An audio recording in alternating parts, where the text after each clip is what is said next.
Ok, bonjour messieurs. Bon. Paracha Kitissa, 5784. Mais d'ailleurs, Hachem Moshe est mort. Hachem il a parlé à Moshe en disant qu'Israël Rosh Béné Israël, quand tu vas compter, tu vas porter mot à mot la tête des Béné Israël, Ifkoudéhem, pour les compter. Venatnu Ish Kofer Nafsho, chaque homme il donnera une, il va racheter sa vie, il va donner une pièce, puis Mifkod Otam, Velo Bahem Negef, il y aura pas, grâce à ça, il n'y aura pas de maladie. Mifkod au terme parce qu'il va être racheté. On voit ici qu'il y a 3 fois le terme racheté, Mifkod. Pas code, Mifkod. Racheter ou se souvenir, c'est pareil. On va essayer de regarder comment ça fonctionne. Le, la paracha continue avec la construction du Mishkan. On va voir qu'on nous donne beaucoup d'éléments qui, qui sont le détail de la construction du Mishkan. Mishkan, c'est la maison d'Hachem. La maison d'Hachem dans ce monde. Donc, c'est le Mishkan. Très bien.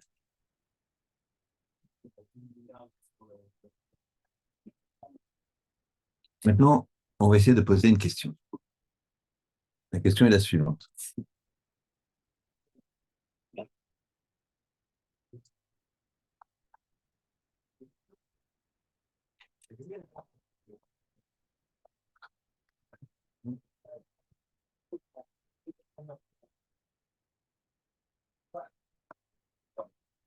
La question est la suivante, excusez-moi, je vais faire un petit réglage. La question est la suivante. Comment ça se fait qu'en plein milieu du, des instructions pour la fabrication du Mishkan, on a Shabbat qui arrive? Il y a marqué comme ça, vous construisez le Mishkan, vous construisez le Mishkan, et tout d'un coup, il y a marqué Ach et Shabbatotai Tishmeru. Mais seulement mes Shabbats, vous allez, euh, vous allez garder. Donc, c'est-à-dire que on a une, une injonction de construire le Mishkan, et par ailleurs, on a un blocage de cette construction qui est pourtant la présence d'Hachem. Vous respecterez mon Shabbat.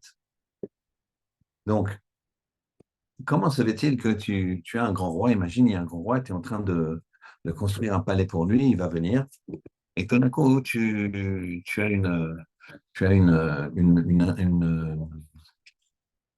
un ordre du gouverneur de t'arrêter de construire.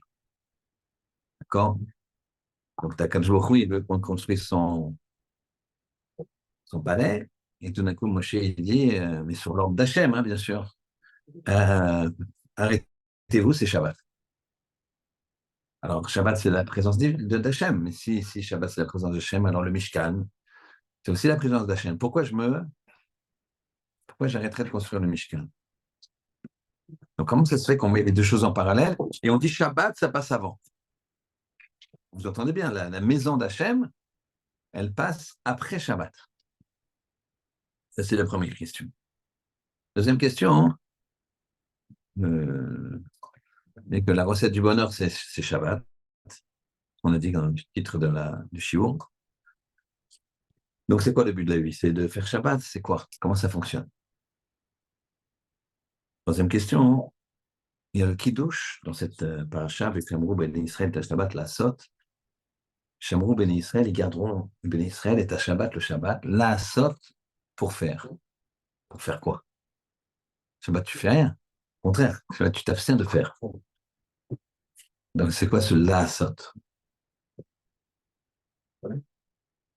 Ça, c'est les questions principales. Une première question, comment ça se fait qu'on arrête la construction du Mishkan lorsque vient Shabbat? Deuxième question, c'est quoi donc le but de la vie, puisque si j'arrête tout pour faire Shabbat, alors c'est de faire Shabbat. C'est quoi ce principe de Shabbat? Troisième chose, qu'on évoque plutôt Shabbat dans la Torah, c'est via le Kiddush, d'accord, le texte de la Torah qui parle du Kiddush, c'est dans le Kiddush de Shabbat midi, Veshamro ben Israël et à Shabbat, ils garderont les Bnei Israël et à Shabbat, le Shabbat, la Hatzot pour faire. D'accord? Il y a un vrai questionnement. C'est quoi le vrai questionnement? Le vrai questionnement est le suivant. C'est que il y a marqué pour Shabbat, Shamor Vezachor. Shamor, c'est garder le Shabbat. La Gemara nous dit que Shamor, c'est de garder Shabbat, c'est-à-dire d'éviter de faire des melachot, éviter de prendre la voiture, éviter de dépenser de l'argent, éviter d'allumer les lumières, d'allumer la télé, etc., de cuire, tout ce que vous voulez, tout ce que vous connaissez de Shabbat. Il y a des choses qui sont moins connues, d'ailleurs ceux qui sont Shomer Shabbat, comme ceux qui ne sont pas Shomer Shabbat, il faut progresser dans Shabbat. Et même quand on est Shomer Shabbat, il y a des choses qui ne sont pas connues, faire un double nœud. Un double nœud, c'est une Melachat Shabbat, au même titre qu'allumer un feu. Ça paraît plus anodin, mais c'est la même chose. Mm. D'accord? Donc c'est pour ça qu'il faut absolument apprendre les lois de Shabbat. Maintenant, il y a des règles essentielles qui sont évidemment de ne pas travailler, de ne pas téléphoner, etc. Et ça, mais on est considéré comme Shomer Shabbat à partir du moment où on garde Shabbat sur tous les interdits que l'on connaît. Si je sais qu'il ne faut pas allumer la lumière et que j'allume la lumière, alors je ne suis pas Shomer Shabbat. Quelqu'un qui malheureusement ne saurait pas, ne sait pas qu'on n'a pas le droit de faire un double nœud. Quand je dis un double nœud, c'est un nœud qui est un double nœud, quoi. D'accord? Qui ne peut se défaire que avec difficulté, on va dire. D'accord? Normalement, un nœud qui se défait comme ça, je tire comme une cravate, je tire, il n'y a pas de problème. D'accord? Ou une rosette, tu fais une rosette, tu tires. D'un seul côté, tout tombe. Ça, il n'y a pas de problème, on peut faire un nœud comme ça, Shabbat. Mais un double nœud, non. Bon, celui qui ne connaît pas, il y a beaucoup de gens qui ne connaissent pas notamment ça, il ne le connaît pas, il fait Shabbat, et ça s'appelle un Shomer Shabbat, parce qu'il y a beaucoup de règles dans Shabbat, il faut étudier. Mais maintenant, ceux qui ne font pas Shabbat, eux, ils doivent faire Shabbat, avec les choses qu'ils connaissent, pas prendre la voiture, pas allumer la lumière, etc. Et on va essayer de comprendre pourquoi ce Shabbat, c'est l'essentiel et le monde, il tient sur Shabbat. Alors, le but de la vie, c'est Shabbat ou pas? D'accord? Très bien. Et troisième chose, ça veut dire quoi? La asot, faire. Donc, on a dit comme ça, Veshamero Bene Israël, comme ça, vous vous rappellerez de ça au Kiddush. Donc, ils garderont, les Bene Israël, ils garderont, ça veut dire, ils éviteront de faire des melachot interdits de Shabbat, des travaux interdits Shabbat. D'accord? Shomer, c'est pour les commandements négatifs. D'accord? Ne fais pas. Et pourtant, c'est marqué la asot à la fin du passage. Les Shameru Beni Israël, ils garderont les Beni Israël, c'est-à-dire ils éviteront d'allumer les lumières, de regarder la télé, de prendre la voiture, d'acheter et ta Shabbat, le Shabbat, la asot pour faire. La asot est ta Shabbat, pour faire le Shabbat. Comment d'abord tu fais le Shabbat? Comment tu fais un temps? Shabbat, c'est un temps. Comment tu fabriques un temps? La asot, c'est faire. La asot, c'est faire. T'as assez fait. Quand tu veux dire à quelqu'un, il te propose une solution dans ton business, dans ce que tu veux, tu lui dis, t'as assez, fais-le. Vas-y, d'accord, ok, t'as assez, fais-le. Donc là, ça de faire. Comment je fais quelque chose? Très bien. Alors, il y a marqué dans ce même Kiddush, Bayom HaShevi, Shabbat, Vayinafash. Et le septième jour, c'est Shabbat, Vayinafash. Et Vayinafash, ça veut dire, se reposera, mais c'est Vayinafash, ça veut dire c'est Nefesh. Nefesh, c'est la vie. Nefesh, c'est l'intérieur de la personne. C'est l'intériorité, Nefesh. Donc, le septième jour, c'est Shabbat, c'est l'intérieur de la personne. Si vous prenez ce qu'on appelle les Sofetevot, la fin, les dernières lettres de ces quatre mots, Ubayom, Hashevi, Shabbat, Vainafash. Ubayom, le Yom, le dernier mot, la dernière lettre, c'est un même. Hashevi, la dernière lettre, c'est un Yud. Donc, on a un même, un Yud. Shabbat, la dernière lettre, c'est un Tav. Et Vainafash, c'est un Shin. Ça donne Shtaim, deux. Le Shabbat, il y a une dualité. On a deux Neshamot. Donc, je répète, si on prend les dernières lettres de la phrase de chaque mot de la phrase, ou Yom HaShivi, le septième jour, Shabbat Veinafash, le jour de Shabbat, tu vas te reposer, tu vas te retrouver ton intériorité, eh bien, ça donne le mot Shtaim. De là, nos maîtres disent qu'on a deux Neshamot. On a ce qu'on appelle à Shabbat une Neshama Yetera. Neshama, c'est comme Neshima. Neshama, c'est l'âme. Neshima, c'est le même mot qui veut dire, les mêmes Neshama, Neshima, qui veut dire respiration, d'oxygène. Donc, on voit ici que on a besoin d'un oxygène. Il y a plusieurs niveaux de proximité avec Hachem. À partir du moment où une personne, elle fait Shabbat, ou elle arrête de faire Shabbat, elle coupe, ou si elle fait Shabbat, sa relation avec des choses qui tamées, qui ne sont pas profitables. Et donc, elle va faire un lien avec le Ribel Moshelam. Et si cette personne ne fait pas Shabbat, alors c'est le contraire, elle coupe. Une fois, une personne qui est un Bachour avant-guerre, qui avait décidé de regarder un petit peu ailleurs. Il y avait un grand Yetzirah. Un grand Yetzirah. On a parlé la semaine dernière des yeux, que le Yetzirah des yeux, c'était terrible. Il faut faire très attention à ce qu'on regardait. Je vais quand même le dire parce que c'est fondamental, même si ce n'est pas le sujet d'aujourd'hui, puisqu'on va parler du même grave qui s'appelle le Chafetz Chaim. L'histoire qu'on va raconter sur Shabbat, c'est le Chafetz Chaim. Et donc, l'histoire que je raconte maintenant, c'est sur le Chafetz Chaim, mais sur les yeux, l'histoire que j'ai racontée la semaine dernière pour ceux qui n'étaient pas là ou qui n'auraient pas vu. Parce qu'elle est fondamentale et il faut se rappeler de ça. Et vous verrez qu'il y a un lien également avec Shabbat. Il y a un grand rave qui s'appelait Rav Elchanan Wasserman.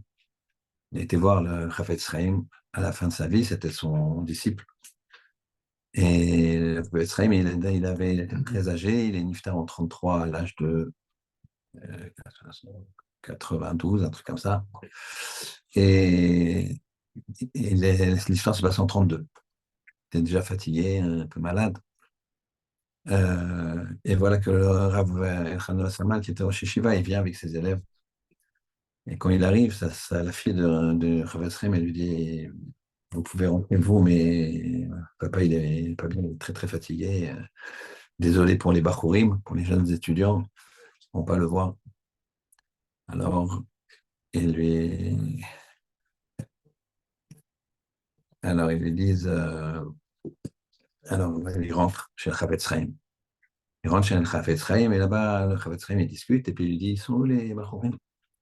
Ils sont les Bachurim.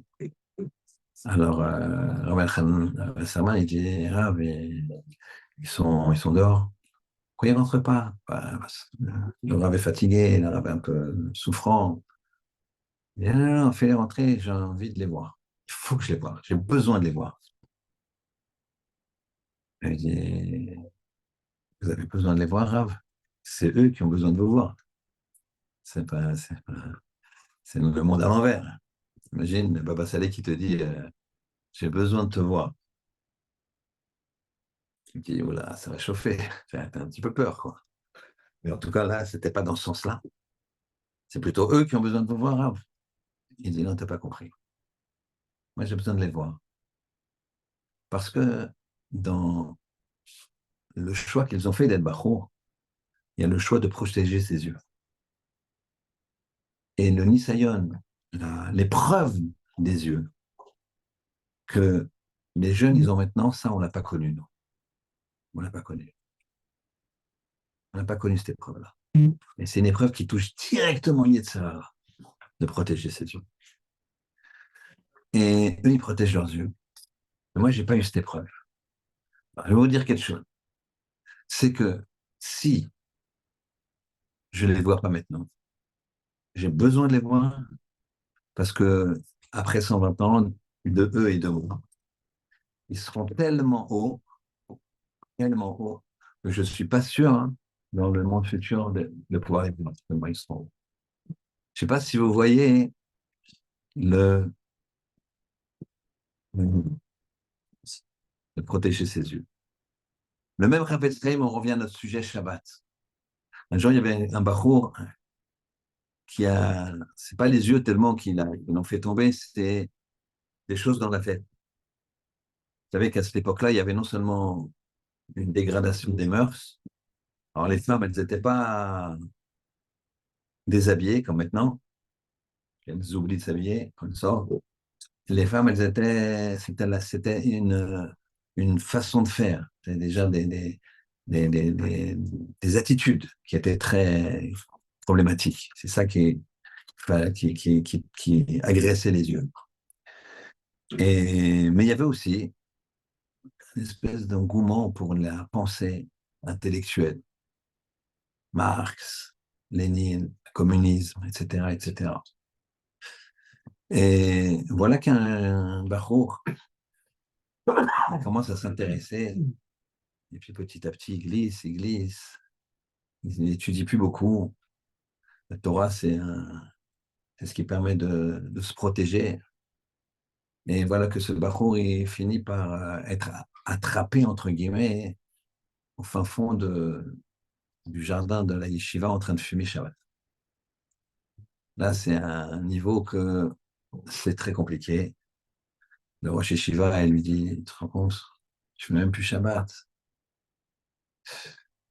Il essaie de discuter avec lui, il lui dit, je te laisse une chance, viens, essaye, rien à faire.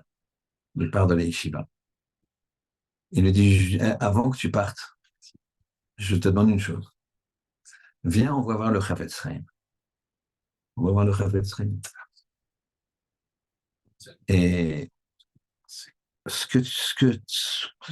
une fois que le Chavetz Chaim t'aura parlé, et que tu veux continuer dans ton chemin, alors continue dans ton chemin.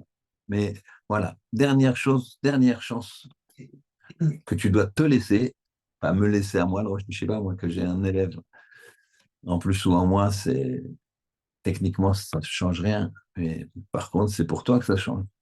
Moi, je ferai tout pour que tu restes Shomer Shabbat. Alors, viens. La dernière chose que je te demande, avec tout le temps qu'on a étudié ensemble, c'est d'aller voir le Chavetz Chaim. Très bien. Ils, euh, ils vont voir le Chavetz Chaim. Il explique la situation au Chavetz Chaim, et le Chavetz Chaim, il écoute, et il demande au Rosh Yeshiva de le laisser seul. Et voilà que le Chavetz Chaim, il prend la main du garçon, c'est la dernière chose que voit le Rosh Yeshiva, il voit qu'il le prend comme ça chaleureusement, sa main, et puis Rosh Yeshiva, il part, il sort. Très bien. Quelques minutes passent, pas très longtemps. L'enfant, il sort, les yeux rouges de larmes. Il dit au Rosh Hashanah, j'ai fait des bêtises, je reviens, je fais Shabbat, je reviens. Le Rosh Hashanah, il dit, il n'ose pas lui parler, il n'ose pas lui dire qu'est-ce qu'il a dit, le Chavetz Chaim, bon, c'est le Chavetz Chaim. Et puis il est tellement content, et il marche sur des œufs, le Rosh Hashanah, il se dit, il faut pas, je ne vais pas brusquer, il a pris sa décision, on avance, tranquille. Bon, il revient, il fait la Shiva, etc. L'histoire aurait pu s'arrêter là. Et finalement, la guerre est venue. Et tout le monde est dispersé. Certains ils se retrouvent, ils sont plus là. Certains ils sont toujours là. Mais en tout cas, là,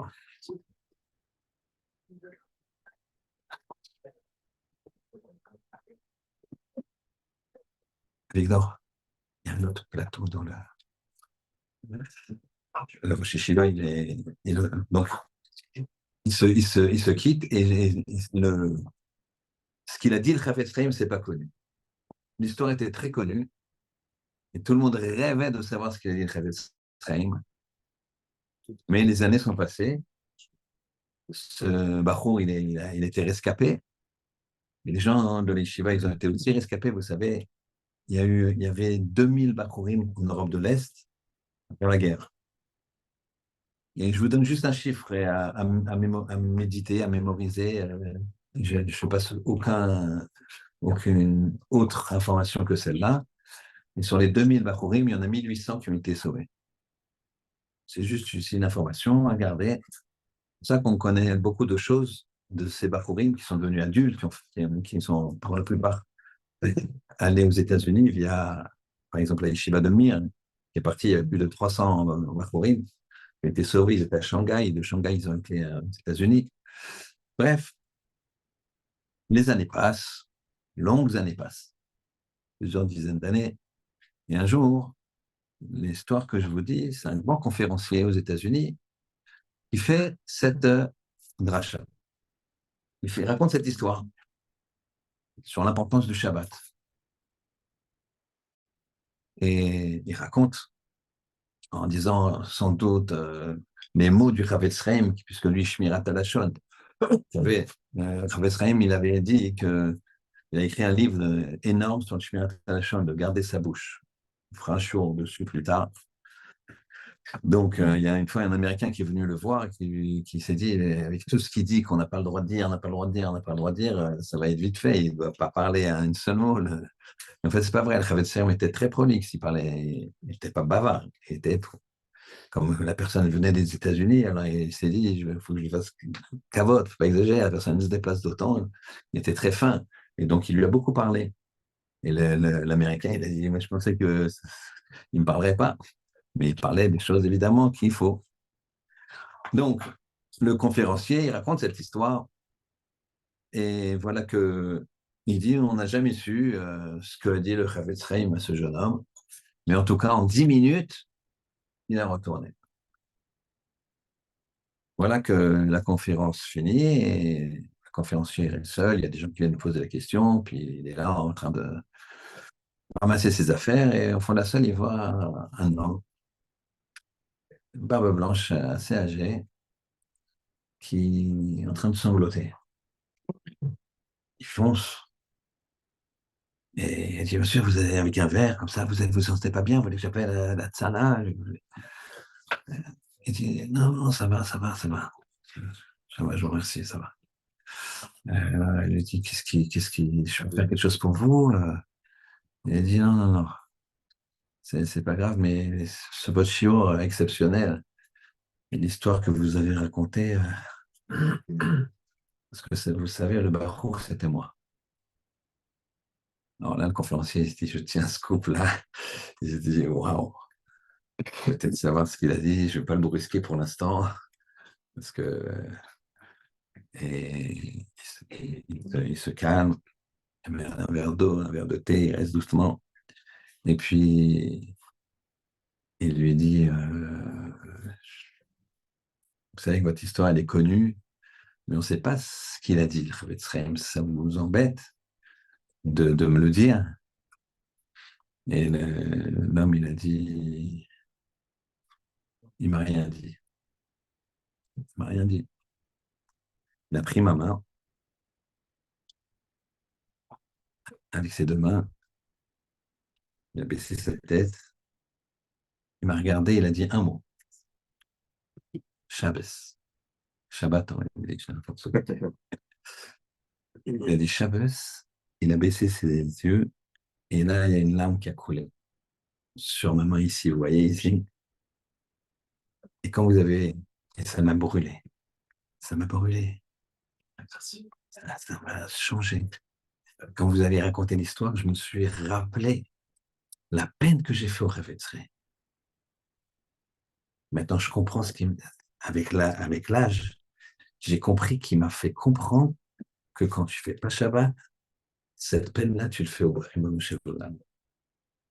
Le Feshachaim, il dit que le Gehinam, l'enfer, c'est la peine que tu vas, c'est, disons qu'on va te montrer la peine que tu as fait. Comme si tu trahis ton père. Ton père, il te fait confiance. Il te fait confiance, ton père. Confiance à 100%. Toi, tu le trahis. Comme il dit, il fait Shachrim. Un jour, un homme, il a une, il a une entreprise Et voilà qu'il accumule son argent dans un coffre. Et un jour, il s'endort au bureau. Et il entend des pas. Il se réveille il se réveille 2 heures du matin. Il dit, voilà, je suis endormi. Oui, je rentre à la maison. Et à ce moment-là, il entend des bruits. Il entend des pas qui montent l'escalier des bureaux. Il se cache, il y a un voleur. 2 heures du matin, dans le noir. Il prend un bout de bâton, un truc, un balai qui restait là. Et puis, il se cache. Et il voit que le voleur, il se dirige directement vers le tableau où derrière, il y a le coffre. Il n'y a rien derrière. Je suis sûr qu'il y en a qui vont vérifier après. Et puis, voilà il voit que la personne dans l'ombre fait le code, il se dit, c'est un traître, quelqu'un, je ne sais pas. Il s'approche pour lui donner un coup. Et à ce moment-là, la lune, elle se dévoile. Il y a un nuage qui était devant. Il s'aperçoit que c'est son fils. Il fait quelques pas en arrière, il se met derrière la porte, il se met à pleurer. Son fils qui est en train de le ruiner. Eh bien, il dit à Ephraim de Vologine, c'est ça qu'on veut ressentir, ce qu'on a fait au Ribono Shel Olam. Il nous donne la vie, il nous donne la santé. Tu bouges les doigts. J'ai le beau-frère d'un beau-frère qui s'est fait opérer, qui est jeune. Et bon, Hachem, ça a marché. Mais on lui a dit que plus jamais il pourra se mettre sur le ventre comme ça. On ne dort pas sur le ventre. Bon, si tu es un masseur ou quelque chose comme ça, toute sa vie, il ne pourra plus jamais. Si on voyait, on lui a enlevé certaines choses du thorax. Donc, vous imaginez, c'est-à-dire que que je me retrouve, quand il nous donne la santé, on croit que c'est normal, c'est normal. Non, c'est pas normal. Chaque fois que tu te réveilles le matin, tout va bien, merci Hachem. Mais il te demande, il te donne Shabbat pour toi. Et toi, tu fais pas. Alors lui, il a dit, une conférence, il a dit, cette brûlure-là, quand vous avez parlé, elle est revenue. Elle est revenue. La force du Shabbat, c'est que c'est le double. Tout est en double Shabbat. Sachez-le. La bracha, elle vient de Shabbat. Je ne peux pas fermer mon magasin. Parce que c'est le meilleur chiffre d'affaires. Bah oui, mais tu n'as pas compris que c'est la bracha, c'est ça. En ouvrant ton magasin, non seulement ton argent que tu gagnes, il est mal gagné, mais en plus, tu gagnes 5 fois moins que tu te fais gagner. En fermant, tu gagnes, mais c'est pas possible, c'est pas logique. Ben oui, non, si tu veux, c'est pas logique. Tout est en double Shabbat. On a deux âmes. On a, comme on dit, et à Shabbat là. On a Shtaim, Shtaim, on a dit. Bayom Shevi Shabbat Vainafash, les dernières lettres de Yom Shevi Shabbat Inafash, les dernières forment Shtaim, deux. Il y a ce qu'on appelle l'Echem Mishneh, ceux qui connaissent, quand il y avait la manne dans le désert, vendredi, on donnait 2 parts. Une pour vendredi, une pour Shabbat. Donc, tout est par deux. Des fois, les gens ne comprennent pas l'essence de la chose. Par exemple, il y a une autre chose qui amène la bracha, la parnassa, c'est les femmes. D'accord? Il y en a qui me disent c'est un peu normal parce que c'est elles qui dépensent. Donc, au moins qu'elles nous fassent gagner. D'accord? C'est faux. C'est parce qu'on les gâte qu'on gagne plus. Mais il y a certains bapourim, certains jeunes, ils me disent, moi, je n'ai pas de situation, quoi, je vais lancer un petit peu la boîte, et quand j'aurai une bonne situation, je dis, mais tu n'as pas compris que c'est en te mariant que tu as la bracha. Donc là, ce que tu es en train de faire, c'est à l'envers. Marie-toi, mais j'ai pas le sou, c'est pas grave, t'en fais pas. On peut vivre un certain temps, en tout cas, d'amour et d'eau fraîche. C'est le principal, c'est le respect et de s'aimer. D'accord? Et la bracha, elle vient avec la femme. C'est le contraire. Donc, toi, tu veux te marier quand tu as de l'argent, mais la bracha, elle vient avec la femme. Donc, c'est la même chose. Le gars dit, je ne ferme pas mon magasin parce que je veux la bracha. Je veux la bracha. Il ne parle pas comme ça, en général, quelqu'un comme ça. Il dit, je ne ferme pas mon magasin, c'est la moitié du chiffre d'affaires. Les gens, ils viennent dans les centres commerciaux le Shabbat, et donc je ne peux pas fermer. Mais tu ne vois pas que c'est en fermant que tu auras la bracha. C'est des choses, elles sont à l'envers. Le Shabbat, il y a deux neshamot. Et le Shabbat, c'est synonyme de Emouna.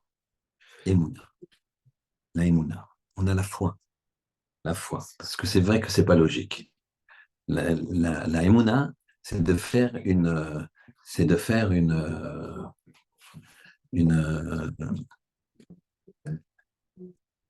la Emouna, c'est de faire confiance au Ribono Shel Olam.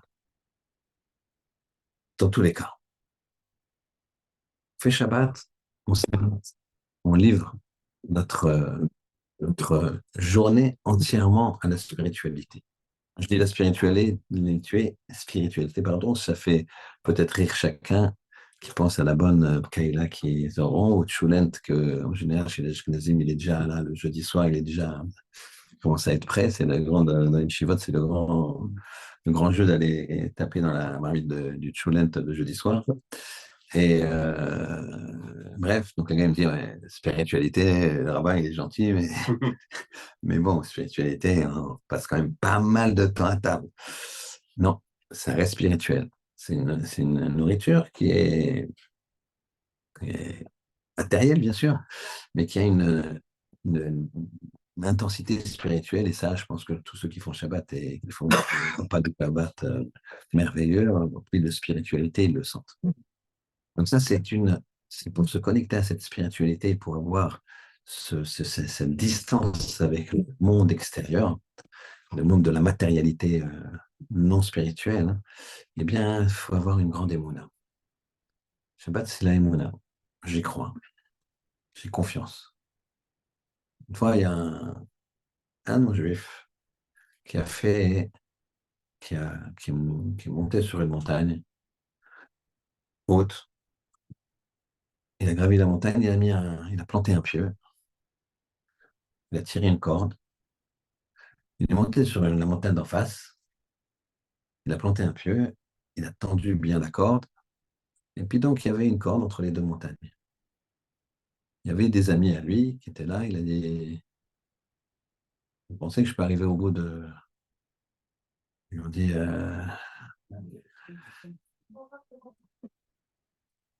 oui, je sais, on ne sait pas, mais ben, ne le fais pas. Il dit, non, je vais le faire. Et il le fait, il arrive, et il revient, pareil, magnifique. Et ils disent, Félix, je suis arrivé. Vous pensez que je peux arriver à faire ça, mais avec une poussette devant? Juste, je la mets en équilibre. Ils disent, il y en a un qui dit, bah, c'est tellement doué que, ouais, peut-être. Alors il lui dit, bon, alors mets-toi dans la poussette.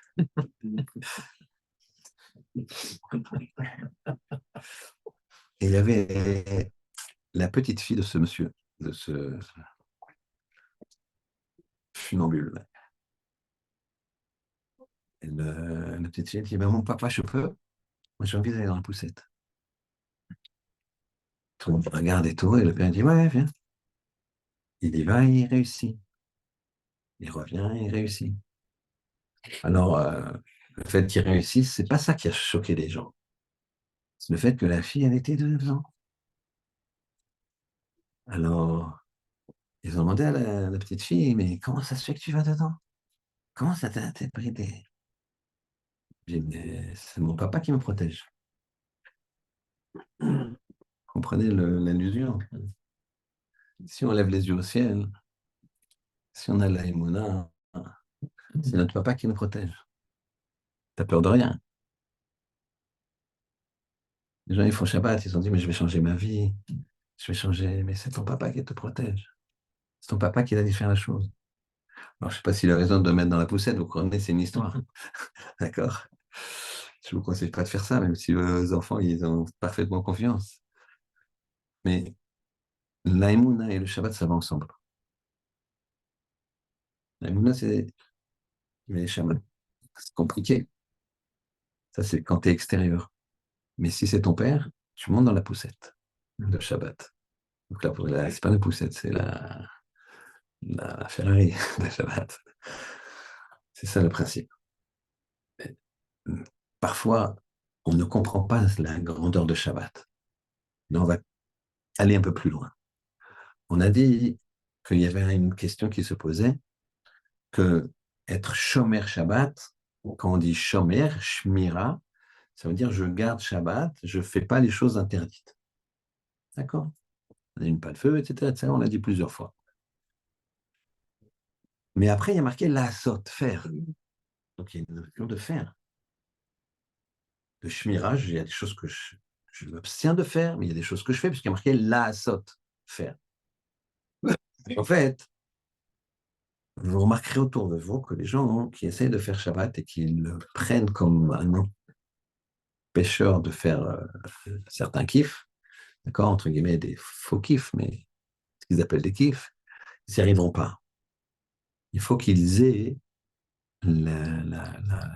qu'ils comprennent que Shabbat, en t'empêchant de faire des choses, tu ouvres d'autres portes, tu ouvres d'autres plaisirs, tu ouvres d'autres possibilités.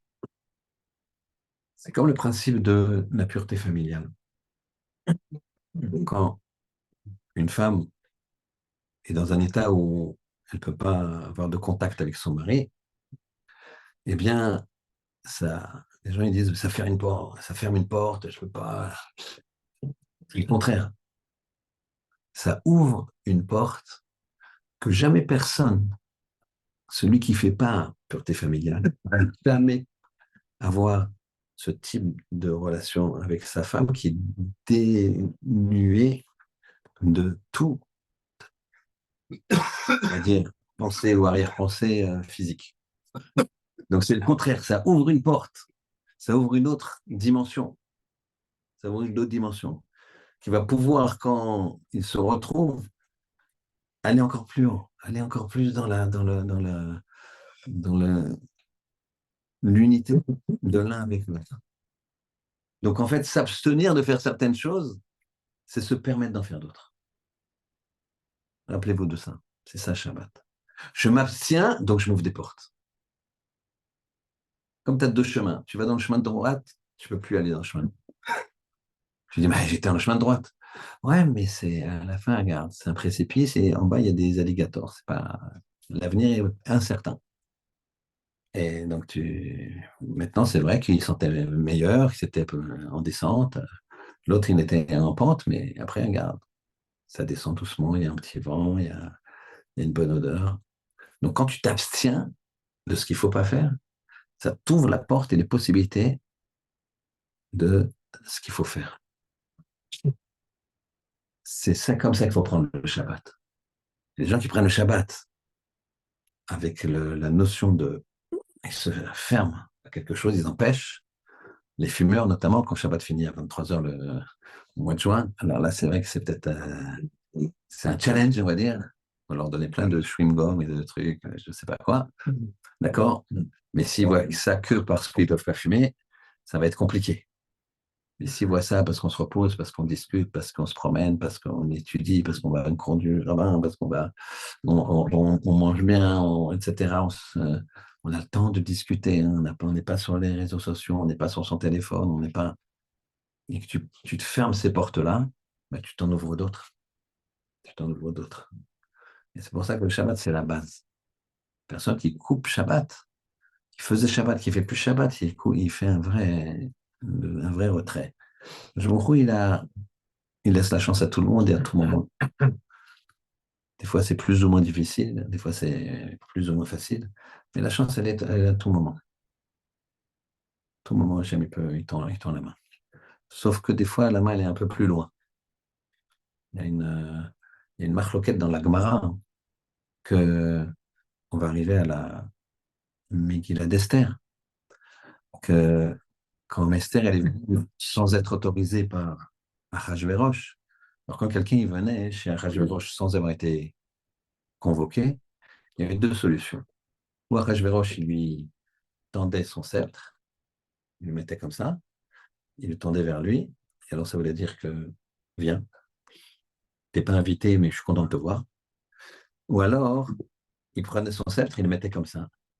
Et là, les gardes, ils venaient, ils tuaient la personne direct. Tac. Si tu fais là, si je t'ai pas invité, et c'est l'un ou l'autre. Et donc, il y a une marloquette, une discussion dans la Gemara. quand Achashverosh il a tendu son sceptre, il y a eu un miracle. Parce que Esther, elle était loin. Lui, il avait lui montré que. Mais la providence divine a fait que le sceptre s'est agrandi. Comme la main de la fille de Pharaon quand elle est chercher Moshe. Quand Moshe était dans le Nil, la fille de Pharaon, elle se baignait, et le Midrash raconte que sa main, elle s'est agrandie. Donc là, il y a une marloquette. Elle s'est agrandie de combien la main? Il y en a qui disent de 1 mètre, 2 mètres, le sceptre, comme il s'est agrandi le sceptre. D'accord? Et c'est un de cette marloquette. En fait, c'est pour montrer Esther la émouna qu'elle avait. La émouna qu'elle avait. C'est dit, moi, je vais sauver le peuple juif. Je vais sauver le peuple juif. Je vais essayer de le sauver. Donc, Iman Afshar, où j'y arrive, ou je vais mourir. Parce que c'était l'un ou l'autre. Il n'y avait pas de. Si je meurs, eh ben, c'est que le bon Dieu il aurait voulu que je meure. Mais moi, je ne peux pas faire autrement qu'essayer de sauver le peuple juif. Donc, j'y vais. Comme cette petite fille qui va dans la poussette. Le Shabbat, c'est une aventure qui est la même chose. La même chose. Le magasin, il est ouvert, il faut le fermer. Et si ça ne marche pas, une fois, c'est un chiot que je modifie au cours des années, mais l'idée, c'est toujours la même. C'est fermer et quelqu'un venu me voir et dit, je fais Shabbat, ça y est, au Hachem. Et d'après vous, je vais gagner plus d'argent. Je dis, c'est l'expérience que j'ai vue, ça prend un petit peu de temps, etc. 1 an, le type, à la panime. Il a tout perdu, quoi. Mais il est resté au chiour et tout. Bon, 2 ans, 3 ans après, il m'a dit, je, je dis, écoute, je sais pas, moi, je sais pas, c'est pas, si ça marchait à tous les coups, ça se saurait, quoi, tu vois, ça serait dans Capital et voilà, quoi. Donc, maintenant, je peux pas te dire, mais au bout d'encore 1 an ou 2 ans, je me rappelle plus, il s'est dit, bon, j'arrête ce que je fais, ça prend pas, il s'est recyclé dans un autre domaine, et ce domaine-là, il a explosé. Dans ce domaine-là, il a explosé. Il m'a avoué que s'il avait continué dans ses boutiques, c'est évident qu'il aurait pas, il serait pas reparti à zéro. Comme il était courageux, il a retroussé ses manches et puis il est reparti sur des études et sur des choses qui lui ont amené à gagner énormément d'argent. Donc, j'ai jamais vu quelqu'un qui faisait Shabbat, qui arrêtait. J'ai vu des gens des boutiques dans le sentier.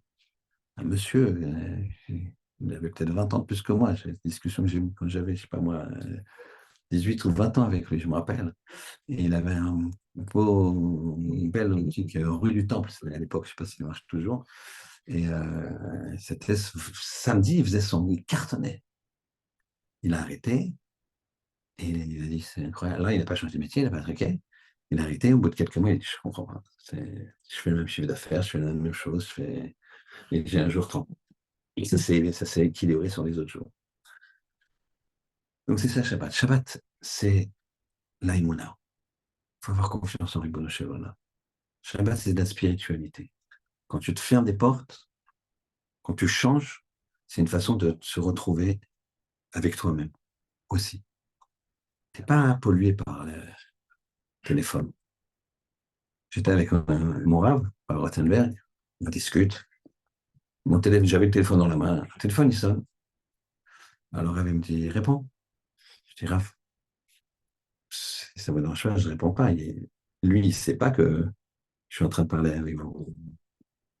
Lui qui appelle, il appelle. Hein. Moi, je sais que je parle avec vous. Pas vrai. Pourquoi. Donc, lui, il m'interrompt sans le savoir. C'est pas quelqu'un de mal élevé. Mais si je fais ça, je sais pas. Bon, il m'a dit, t'as raison. T'as raison, il voulait pas me gêner. Il m'a dit, réponds. Tu peux répondre. Mais en général, on répond. Il attends une seconde. Si t'es avec ton rave, peut-être pas. Mais t'es avec un copain. T'es en train de dire, ouais, alors, je veux te dire, tac, tac, tac. Je sens que ça sonne. Attends une seconde. Mais je comprends pas. C'est pas du respect.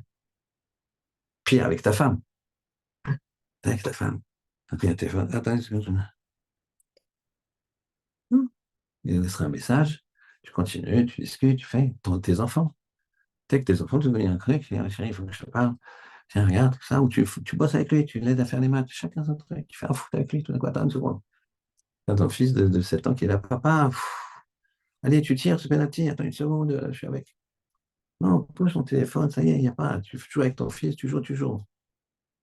Rav Rosenberg, Zachar Tzaddik Kadosh Libracha, c'est mon Mechoutan, il a dit à mon gendre, donc à son fils, moi c'était à la bar mitzvah, donc je l'avais repéré depuis tôt, le garçon, d'accord? Ouais, c'est enregistré, dommage, mais bon, tant pis.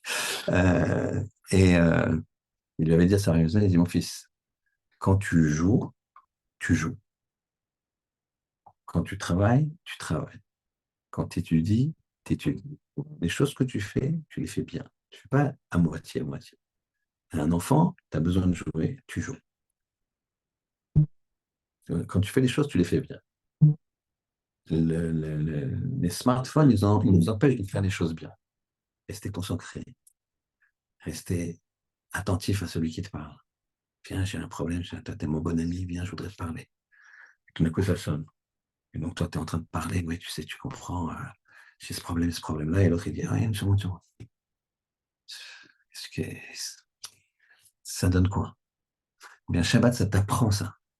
Ça t'apprend à prendre une distance avec ces choses-là. Une distance, il y a pas de téléphone, il n'y a pas de truc. Il n'y a pas de pollution. Je réfléchis sur l'aïmouna. Et c'est fondamental.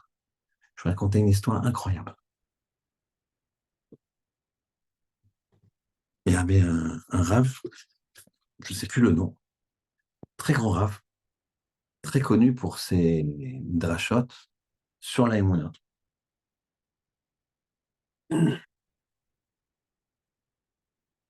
Sur l'aïmouna. Et donc, confiance. Ce qui arrive, Enod Milvado. Papa, c'est le maître du monde, je mets dans la poussette. Il n'y a pas de problème. Il veut que je mette dans la poussette, je mets dans la poussette. Il me dit, va dans la poussette. Parce que c'est le père qui lui a dit à la fille, tu veux venir? Bien. Et voilà qu'il raconte qu'il avait deux grands shiurim, deux grands cours. Un, si ma mémoire est bonne, à Natania, et un à Yerushalayim. Un vers 17h, un vers 20h. C'était jouable. Et voilà que, donc c'est un des grands cours, on l'attend, c'est quelqu'un de connu, centaines de personnes. À Natania, c'est un séminaire de jeunes filles qui ont besoin de créer, qui ont besoin de renforcement, parce qu'elles sont en pleine, justement, problème de Emouna, elles sont en train de finir leurs études, c'était des filles de 19 ans, 20 ans, et elles vont rentrer dans les shidduchim, elles vont rentrer dans les rencontres avec les jeunes hommes. Donc, c'est des années un peu tendues, etc. Et donc, lui, il va pour leur donner des shurim de Emouna, de Enon Milvado, il n'y a que Hachem, etc., etc. Faut pas, chaque fois qu'il arrive, qu'il se passe quelque chose, c'est pas. Voilà que il dit au taxi, il prend un taxi pour du début jusqu'à la fin, qui l'accompagne, et il lui dit, bon, alors on va à Natania, 17h, j'ai la conférence à Natania, salut, on va commencer à 17h30, 18h30, je finis, et j'ai la conférence à 20h30 à Yerushalayim, j'ai le temps de me reposer dans le taxi, etc. Tout va bien, c'est nickel. Et puis malheureusement, le chauffeur de taxi, il se trompe. Et au lieu de prendre la 6, là, je ne sais pas si vous voyez, bon, il se trompe et il va vers Tel Aviv. Donc il passe par Tel Aviv, mais bien Tel Aviv au lieu de prendre la 6. La 6, ça coupe tout. Et surtout, il y a plus d'embouteillages. Et bon, il dit rien, etc. Et puis il commence à, il y a des embouteillages sur embouteillages. Il regarde la montre, il est comme ça. Il se dit, ah, purée, c'est pas possible. Il commence à tourner dans tous les sens, à transpirer, il fait chaud, etc. Et puis, comme ça dure de longues minutes. Il voit, c'est pas possible. Il dit, chauffeur, tu veux pas passer par là, là. Et puis, à un moment, il se reprend et il se dit, mais attends, c'est moi le raf qui donne des thurim sur la Emouna. Il dit, mais c'est pas possible. C'est grave. Et je l'assure que c'est réel, quoi. Tu peux donner des thurim des années et malheureusement, je parle pour moi, hein, n'a pas changé. C'est difficile. Et donc, il dit, mais c'est grave. Il commence à faire une introspection sur lui-même. Et comme ça dure. Et les minutes d'avant, il était en train de dire au chauffeur, vas-y, prends ça, quelle heure il est, attends, fais voir si même les Waze là-bas, là, est-ce qu'on peut pas aller par là? Non, regarde, il s'est donné envie d'ouvrir la porte et de courir, parce que tu sais, des fois, quand tu es tellement bloqué, tu vois ceux qui marchent, tu te dis, oh là là, je remettrai un piéton, etc., etc. Et puis là, il n'y a plus rien. Il est en train de faire une introspection. Et puis le chauffeur, il croit qu'il a eu un malaise, quoi. Il dit, ça va, là? Vous allez bien? Il regarde dans le rétro. Et là, il me dit, ça va très, très bien. Il dit, mais je me suis, il écrit dans son histoire qu'il s'est repris, il s'est dit, je ne peux pas être incohérent avec moi-même. On a loupé l'autoroute, la 6. On est dans les embouteillages. On va arriver vraisemblablement 1 heure en retard. Eh bien, je ferai mon cours de tout ce que je peux faire. C'est le bon Dieu, il veut ça. Mais c'est la situation qui se propose comme ça. Je n'ai pas à m'angoisser. Si jamais j'ai pas le temps d'arriver à l'autre conférence, et ben, je m'excuserai et je dirai, voilà, j'ai été pris. Pourquoi je panique comme ça? Et donc, il a dit qu'il s'est fait un rizouk énorme. Il s'est fait un renforcement de lui-même. Parce que ça sert à rien de paniquer. C'est facile à dire, il faut se le dire à soi-même. D'accord? Tu peux pas dire à ton copain qui est en train de voir les actions de Total et l'actionnaire de Total qui passe de 100 à 2. Tu dis, ah, mais c'est le bon Dieu qui veut ça. D'accord. C'est pas grave. T'en fais pas, ça risque de remonter. D'accord. Ça, tu peux pas dire ça. Tu vas être avec lui. Et là c'est le moment où il panique, etc. Par contre, si toi, tu as les actions qui passent de 100 à 2, ben ça, tu dois te le dire à toi. Le moussard, c'est pour soi-même, c'est pas pour l'autre. C'est pour ça que lui, il était malheureux. Il s'est dit, je fais du moussard depuis des années, je suis un grand conférencier et je panique dès qu'il y a... Donc il est venu, il a fait sa conférence.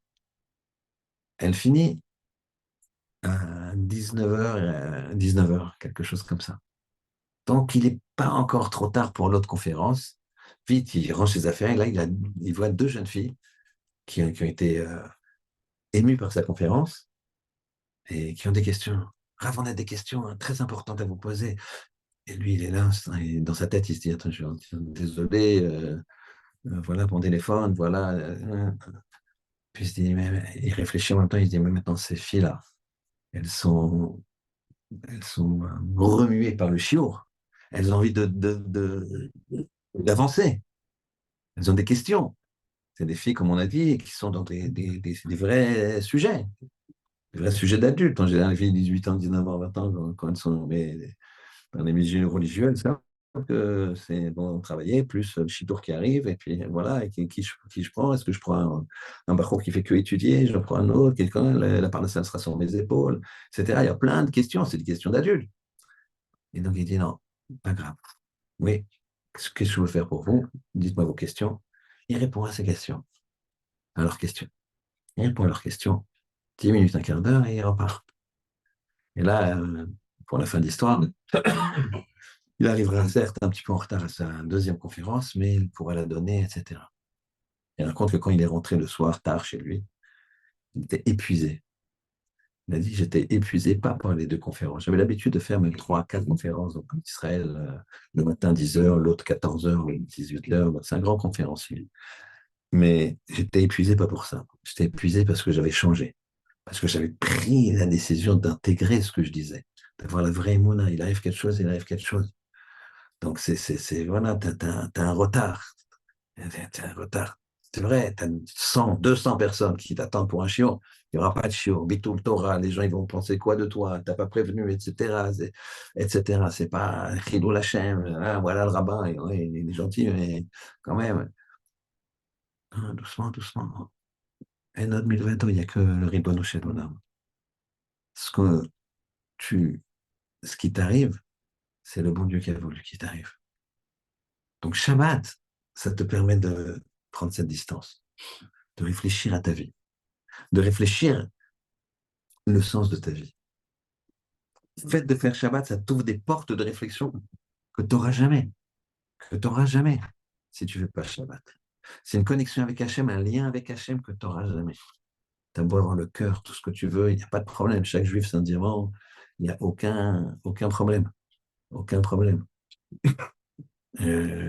Parmi les jeunes gens à qui je donne cours, il y a un jeune homme, il n'a pas la tête couverte quand il sort. Très bien. Et il jeûne depuis les événements du 7 octobre, le lundi, le mercredi et le vendredi. C'est-à-dire, tu vois, quelqu'un comme ça qui est pas orthodoxe, quoi. Un jeune, 25 ans. Et comme ça, sans rien dire à personne. À force de lui proposer des croissants et des choses comme ça, il me dit non, non, non, si tu jeûnes, ouais. T'imagines? Donc, ça, chaque juif, c'est un diamant, il n'y a pas. Chaque juif, c'est un diamant. Maintenant, il y a des connexions avec le Ribbon Shalom qui sont obligatoires. C'est des stades, c'est des étapes.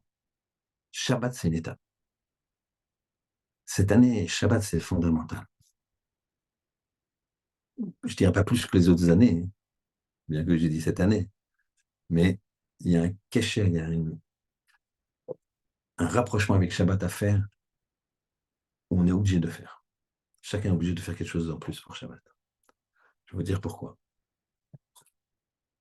Les, la Gemara dans Rosh Hashanah, il y a marqué que pourquoi, pourquoi on sonne du chauffard autant de fois à Rosh Hashanah. Pourquoi?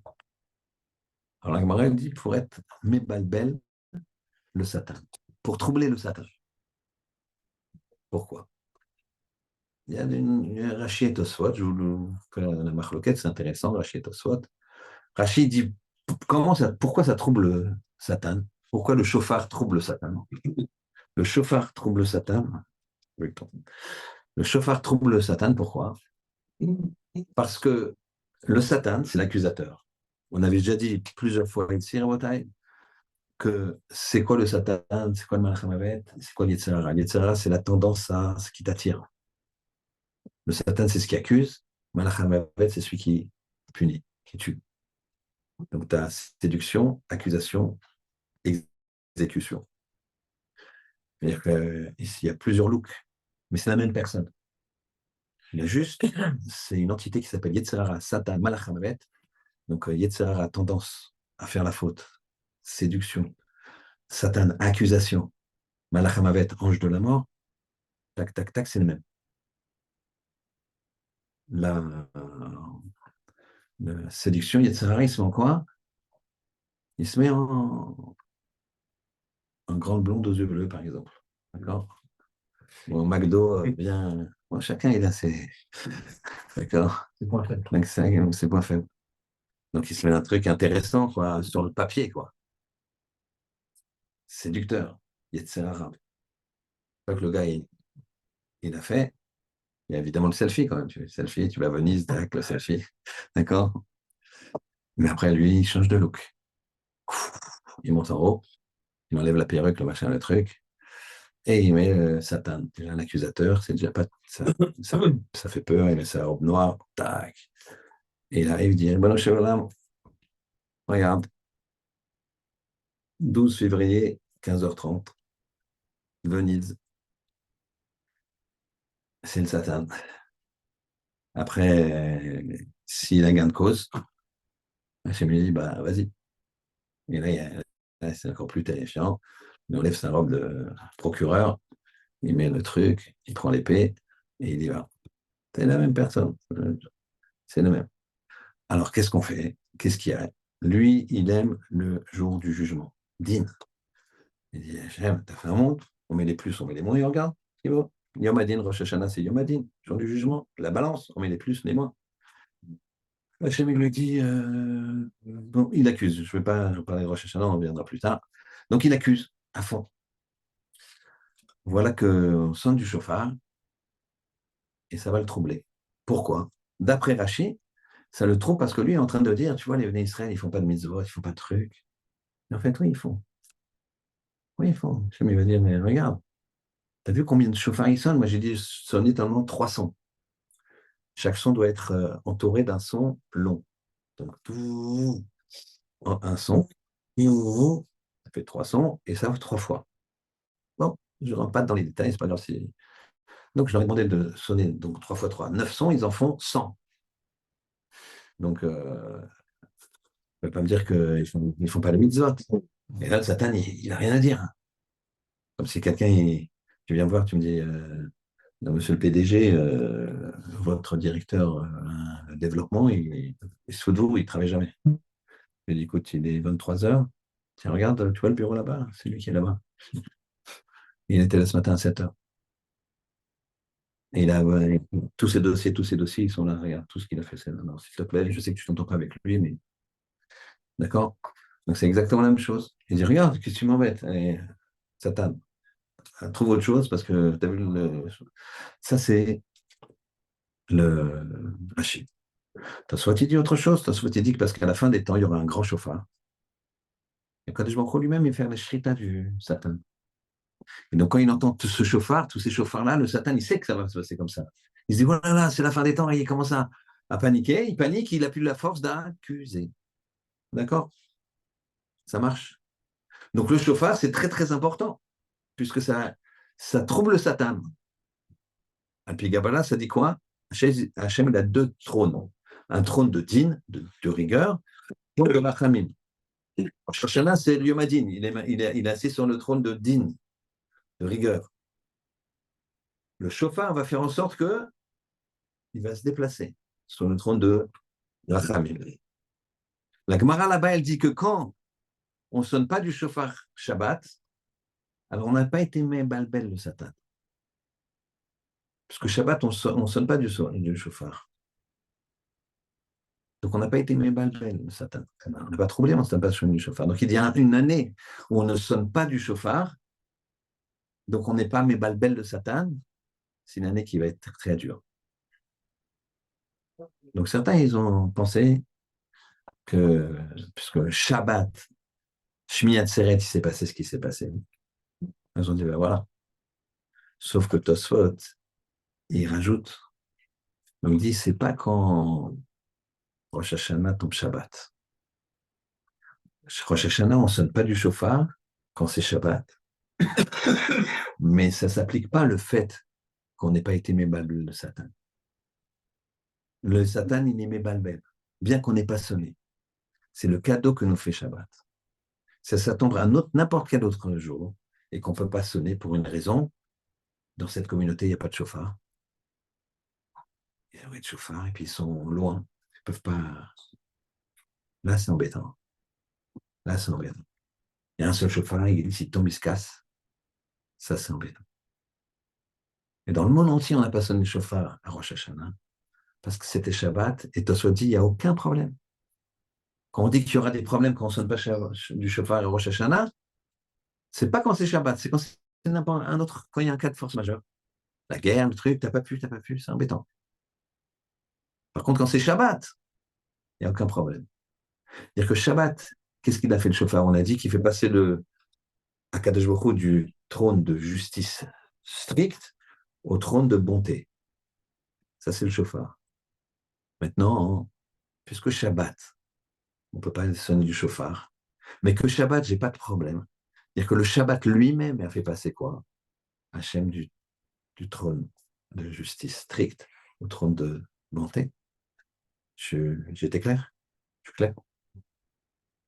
Donc ça veut dire qu'on doit une fière chandelle à Shabbat. C'est ça que je vous dis, cette année, entre guillemets. Et c'est le Shabbat qui a fait, parce que le chauffard, tu peux bien le sonner, ou tu peux ne pas bien le sonner. Shabbat, cette année, il est venu, il nous a dit, tu fais quand? Alors, maintenant, vous allez me dire, alors, le 7 octobre, là, c'est un autre problème. Ça, c'est autre chose. Encore une fois, nous, on ne sait pas. Quand tu vois le début d'une action, tu vois la fin d'une action. Là, tu peux comprendre. Mais nous, on a vu le début d'une action terrible, difficile. On est encore traumatisé, on fait des veillées, on fait des jeûnes, on fait des choses. Des télim, et encore maintenant. Il ne faut pas se relâcher. Les gens ils disent, bon, ça y est, c'est sur la fin. Il y a encore des soldats qui tombent, malheureusement, il y a encore des 120 otages, tu ne peux pas dire c'est sur la fin. D'accord? C'est des bombes dans le nord, etc. Il faut faut faire des choses, il ne faut pas déprimer toujours, il faut se sentir concerné, comme je le dis toujours. Se sentir concerné, il faut faire des choses. Quelqu'un qui prend une décision sur Shabbat, je peux vous assurer, je ne suis pas vassalé, mais il y a de très très fortes chances qu'il y ait un obus qui tombe à droite, qui devait tomber, ras au shalom, pas bien, et qui va être dévié. Et après 120 ans, on va dire, tu sais quand tu as décidé de faire Shabbat, cet obus-là, il devait faire ça. Eux, celui-là, ils te doivent la vie. Et ces quatre-là, là maintenant que toi, tu es monté au ciel après 120 ans, regarde leur descendance. Tu vas voir des milliers de personnes, on va dire ça, tu sais quoi? Parce que tu as fait Shabbat. Ce jour-là, tu as fait Shabbat. Ce jour-là, tu as fait une mitzvah. Ce jour-là, tu as fait quelque chose. Et c'est comme ça que ça marche. Et ça, on le saura. Ça, je peux vous promettre que c'est comme ça. On est arrivé Mzélazé. Quand quelqu'un fait quelque chose de bien, eh bien, ça, à droite, à gauche. Je ne sais pas comment ça fonctionne, mais après 120 ans, on nous dira. Qu'on ne nous dira pas le contraire, shalom, parce que c'est une dualité. C'est vrai que la vie, c'est une dualité, donc on va prendre le positif. Quand on fait les mitzvot, quand on fait la volonté d'Hachem, on dit, papa, je suis dans la poussette, je vais dans la poussette. Maintenant, c'est toi qui pousses. Donc, tout peut que bien se passer. J'ai mis face qu'on prenne conséquence que c'est un cadeau Shabbat. C'est un cadeau exceptionnel. Et je vous dirais ce machal, c'est un jour une personne qui, qui travaille. Le matin, il se lève 6 heures du matin. Un jour, il revient, il voit un énorme cadeau à sa porte. Énorme cadeau, il voit, imagine, comme une machine à laver comme ça, mais dans un carton. Enfin, le volume d'une machine à laver dans un carton. Il sait pas ce que c'est. Il y a un beau ruban à monsieur Benjamin. Et lui, il n'a pas le temps. Il n'a pas le temps. Il rentre, il est complètement fatigué, il n'a pas le temps d'ouvrir le cadeau. Et toute sa vie va quand il sort, il dit ah, je vais pas ouvrir le cadeau, tiens, ça fait longtemps déjà. Ah non, mais j'ai pas le temps, il faut que je gagne. Mon objectif, c'est d'avoir 2 diamants dans ma vie. Puis fini, il court, il court, il court. Il me dit non, j'ai qu'un diamant, je peux pas. Et encore les années passent. Finalement, il a 2 diamants, mais il est âgé, il est plus. Et ce qui va ces 2 diamants-là, il va peut-être même pas s'en servir. Puis il se dit voilà, j'ai le temps, là, de toute façon, je peux plus travailler, mes souffles, machin, 92 ans. Et je vais ouvrir le cadeau, je n'ai pas pensé. Il ouvre le cadeau. Dans le cadeau, il y avait des milliers de diamants et de pierres précieuses. Cadeau du Ribono Shel Olam. C'est ça, Shabbat. Shabbat, c'est un cadeau qui est là, qu'il faut des milliers de bonheur, des milliers de diamants de bonheur. Et le gars, il va chercher quoi? Qu'est-ce qu'il fait? Qu'est-ce qu'on cherche quand on cherche l'argent? On cherche le bonheur. On cherche à acheter des choses, on cherche. Tu as le bonheur, il est là. Il est devant ta porte. Alors, qu'Hachem y fasse. Qu'on puisse tous ouvrir le cadeau. Ouvrir le cadeau, c'est pour ceux qui font Shabbat, le faire encore mieux. Ceux qui font pas Shabbat, essayer de faire Shabbat. Il faut essayer de faire Shabbat au moins 1 fois, 2 fois. Il y a, il y a une personne qui est Rosh Hashanah qui a fait cette dracha, un rav qui a fait cette dracha, c'est une histoire connue qui a fait le tour. Et il y avait quelqu'un qui n'était pas Shomer Shabbat et qui a dit je prends sur moi de faire 4 Shabbats à Rosh Hashanah. Et le 3e Shabbat, c'était le Shabbat de la rêve partie là-bas. Donc il a été, ça a commencé le vendredi après-midi, si je ne m'abuse, et arrive l'heure de Shabbat, et il dit j'ai promis 4 Shabbats, j'en ai fait 3, puis après il dit moi j'ai promis, et il a fait demi-tour. Qu'Hachem il fasse qu'on ne soit pas comme ceux qui courent comme ça, que ceux qui fassent Shabbat, ils fassent mieux Shabbat, que ceux qui ne fassent pas Shabbat, ils font Shabbat. Comme ça, on ne va pas ouvrir le cadeau à 92 ans, on va l'ouvrir dès demain. Shabbat Shalom.